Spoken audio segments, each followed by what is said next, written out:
Hi, I'm Adela Raffa, and I'm so glad you are here at the Mini Lab. So the Mini Lab is what I call a hands-on lab where we get our hands dirty and dig deeper into the four-step leadership model that I call the 4 A's. Today, I am going to provide you with real tools and techniques that you can apply to your life, whether it is at home or at work. And by the end of this segment, you are going to have real action steps to apply into your life. Sounds good? Okay, here we go. So the 4-step process that I call the 4 A's, real quick: awakening, awareness, acceptance, and action, is a 4-step model that really helps people when they get stuck or when they need to create powerful positive change and sort of have a GPS or a direction of where to go and where to take their next action steps, right? Let me give you an example. I'm working with Mary. Let's call her Mary. It's not her real name, but we'll call her Mary. And Mary is this wonderful, dynamic, very driven, awesome young lady. Let me tell you about Mary's awakening. When Mary first came to me, she came with this problem that she wanted me to help her solve. And the problem was, after job hopping, constantly blaming her team, the stakeholders, the management, the policy and the procedures, there was always something wrong out there. And Mary wanted me to help her figure out what was everybody's problem, right? So I was able to help Mary get through the 4-step process, and we started with the very first one, which is awakening. Mary's awakening was rude, like most of them are, because there's a lot of pain in the awakening process. Like, that part of the model is there's pain, there's suffering, you feel bad, you feel stuck, you might be depressed, you feel anxiety, you're not sleeping, you're not eating, or you're eating too much. There is a problem, and you might be conscious of, like, there is something that is not right. You have an awakening and realize, I need some help. I need support of some sort. You're not exactly sure what the problem is yet, but you know something is off. Something is not right. That's when Mary came to me. She came to me to help me solve what's wrong with everybody else. And Mary's awakening in this scenario was getting fired, having that pain, having that suffering, having that realization that what is going on and how I'm doing things is not working. So if you were to take a moment and look in your life and just pause here for a second and consider, where might you have some pain points? Where might you have some suffering? Where might you sense that something is not right? Or you may even have had the same scenario Mary had, which was she was getting fired. She was getting fired, she was job hopping, constantly looking for the problem out there, until there was no more problems out there and an awakening happened to what actually is happening.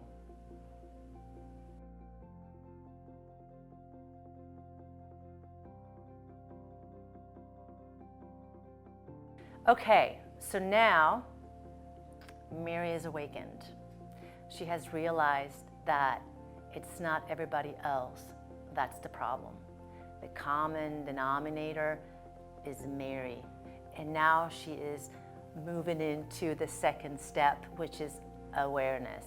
Mary is now aware of herself and her contribution to the scenario, to her contribution to the situation, right? Not everybody else is wrong here. And it's not about wrong or right, it's just how things are.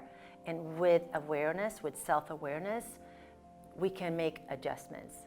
We can become more flexible. We can become more educated in how am I showing up in my world? What am I contributing to every scenario that I have been through? And that's what Mary went through. She became aware of, oh, so it's not the boss, it's not the team, it's not the policy and procedure that's the problem.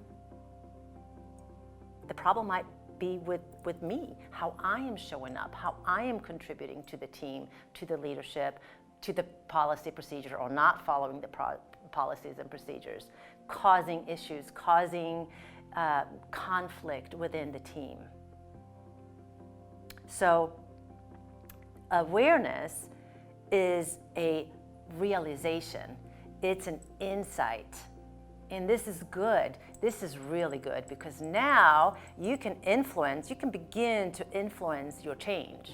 Now, because there cannot be any change until there is awareness.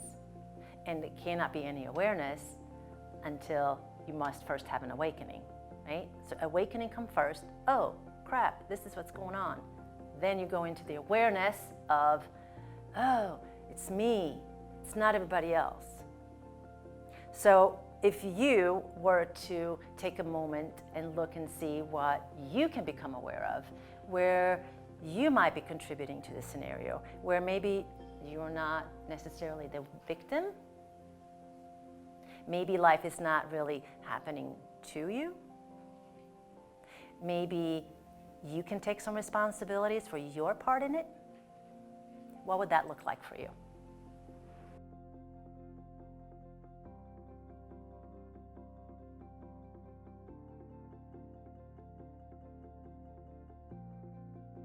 Okay, so once Mary figured out that yes, I had something to do with this, I am responsible, and she was held accountable because she got fired, so that was the accountability piece for Mary.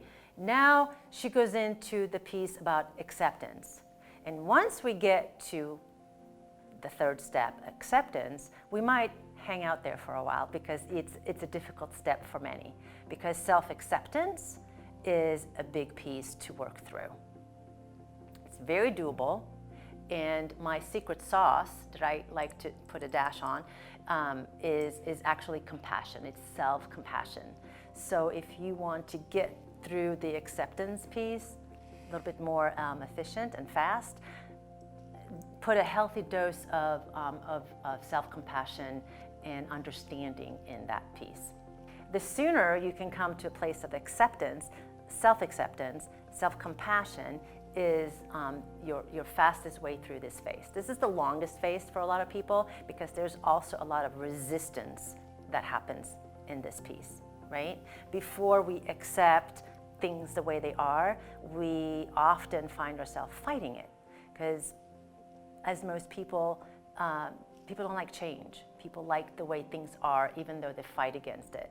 So we find ourselves resisting instead of accepting, instead of relaxing, instead of surrendering, right? We go into resistance. We're ready to fight. And it can be hard to realize the truth of, oh, maybe I am the problem, right? That can be a harsh realization, because that comes with, and I'm the one who must change.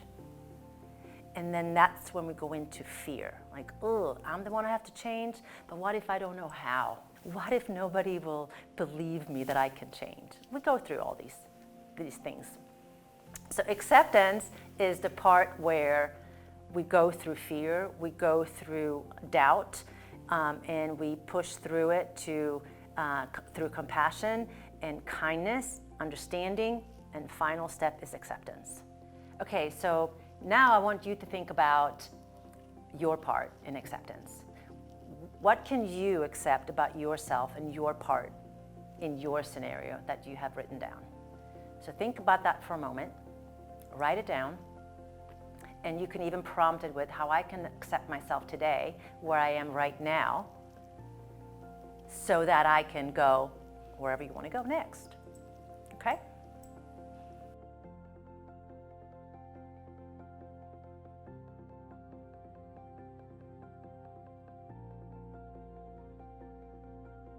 Okay, once Mary had acceptance around her part, which was her lack of clear communication with her teams and not setting clear expectations, we were able to take her to the next step, which is action.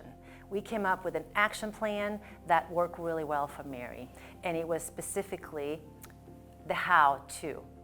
right? So we enrolled Mary in one of my communications programs where she learned how to be clear in her expectations, clear in her delivery communication, using her tonality when she communicated, setting boundaries with her team and with herself. And those are some of the examples that I want to share with you of her action steps. So action is where you are now, and like taking where you are now and deciding where you want to go next. And the action steps is the how you're going to get there. And then the practice of implementation of that every single day until you get there. And there is always moving. There is always shifting. So with Mary, learning how to communicate more effectively was a practice. She's still practicing. It's not a pill that you can take and now you're an expert. No, it's a practice. And it can be, maybe it's learning a new way of communicate. Maybe it's learning leadership skills. Maybe it's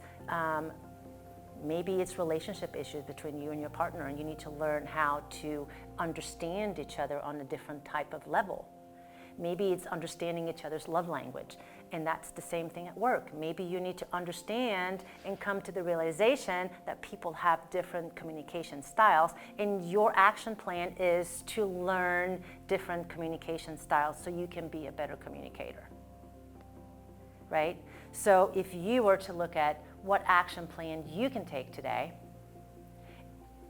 by deciding where I am right now, where do I want to be next, and then how are you going to get there? What specific action steps and plan can you put into place that you are willing to practice every single day? So now it's your turn. What is one action step you can commit to and take today that will change where you are tomorrow, what you do tomorrow, how you behave tomorrow, how you communicate tomorrow? Just one thing. Write that down and commit to it, because that is the beginning to create powerful, positive change.